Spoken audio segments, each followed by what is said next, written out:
अस्सलाम वालेकुम जी, मेरा नाम डॉक्टर अमदाद फारूकी है। मैं कंसल्टेंट फिजिशियन और पल्मोनोलॉजिस्ट हूँ। मैं अभी आपको बताऊंगा कि सांस का कंप्यूटराइज्ड टेस्ट स्पायरोमीटर जो है उसमें जो मशीन इस्तेमाल करते हैं वो कैसी है।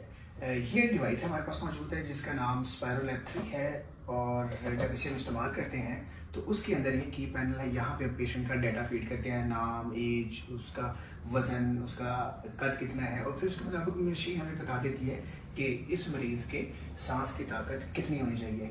फिर इस डिवाइस के साथ ही इस्तेमाल के लिए ये है माउथ पीस इसके साथ लगता है जो डिस्पोजेबल होता है। हर मरीज में हम अलग इस्तेमाल करते हैं। और ये स्पायरोमीटर का हैंड हेल्ड डिवाइस है। इसको फिर तार के साथ कनेक्ट कर देते हैं मशीन के साथ, और जब हम परफॉर्म करते हैं तो उस वक्त इसको लगा देते हैं नाक के ऊपर, और इसको फिर मुंह पे रख के फिर सांस का अमल दोहराते हैं। अभी कुछ ही देर में हम स्पायरोमेट्री का टेस्ट परफॉर्म करते हैं। आइए आपको साथ लेके चलते हैं। सांस का टेस्ट परफॉर्म करने के लिए अभी मैं मशीन के अंदर पहले आपका ना इंदराज करूँगा, आपका वज़न, कद, उसके साथ उम्र कितनी है, और उसके बाद फिर आपने को मैं ये दूंगा स्पायरोमीटर का हैंडल। ये स्पायरोमीटर का जो हैंडल है इसमें ये वाला पोर्शन जो है ये इसके बाद आप इसको लगा लेंगे इसके अंदर। लगाने के बाद ये हैंडल है आपने इसको मुंह के अंदर रख लेना है। इस तरीके से मुंह के अंदर रखना है कि आपके होंठ जो है इसके गिर्द पूरे हो जाए, और जो हवा है वो साइडों पे ना रख लें। इसको आपने अपने हाथ में पकड़ लेना है, और उसके साथ इस पिन को अपने नाक पे लगा लेना है ताकि हवा नाक के रास्ते लीक ना हो। आइए हम टेस्ट की तरफ बढ़ते हैं। जी, अपना नाम बताइए। मोहम्मद कामरान। ठीक है, आपकी उम्र कितनी है? 24। ठीक है, डेट ऑफ बर्थ क्या होगी? 1998। वजन कितना आपका? 86। 86 पाउंड्स किलो किलो। है। ठीक है, ओके जी, ठीक, शुक्रिया जी। अब हम जो है ना टेस्ट परफॉर्म करने की तरफ जा रहे हैं। मैं आपको पहले इसकी तफसील से बना दे दूँ, और फिर उसके साथ साथ जो है ये परफॉर्म करते हैं।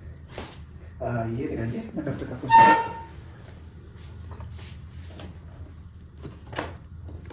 जी। आपने इसको अपने हाथ में पकड़ लेना, आगे पकड़ लें, ठीक है, ऐसा रखें, ठीक है, सेफली। अब आपने इसको आपके मुंह के अंदर रख लेना है, और उससे पहले नाक के ऊपर इसको लगा देना है। ये ऐसे नाक के ऊपर लगा देना, ठीक। इसे मुंह के अंदर आपने रखना है ताकि साइडों से हवा लीक ना हो। और फिर आपने मशीन को अपने मुंह में रखते हुए जब मैं आपसे कहूँगा आपने सांस फेफड़ों के अंदर भरना है। पहले स्टेप पे आपने सांस फेफड़ों के अंदर लेना है। जब सांस भर लिया उसके बाद फिर मैं आपको कहूँगा कि आप सांस बाहर निकालना शुरू करें। फिर आप सांस बाहर निकालेंगे, आप उस वक्त तक सांस निकालते जाएंगे जब तक मैं आपको कहता रहूँगा। फिर जब मैं आपसे कहूँगा कि सांस वापस खींच ले, तो जितनी हवा आपने इसमें निकाली है फिर आपने दोबारा फेफड़ों में हवा भर लेनी है। इस तरह हमारा एक स्टेप मुकम्मल हो जाएगा। ठीक। इसी तरह के हम 3 स्टेप करेंगे। जोर से बाहर निकालें और निकाल लीजिए जी। सांस अंदर खींचिए,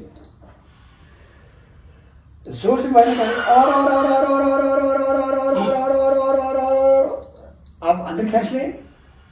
शाबाश, हटा दीजिए। थैंक यू वेरी मच, बहुत शुक्रिया आपका जी। बड़ा अच्छा टेस्ट हो गया है।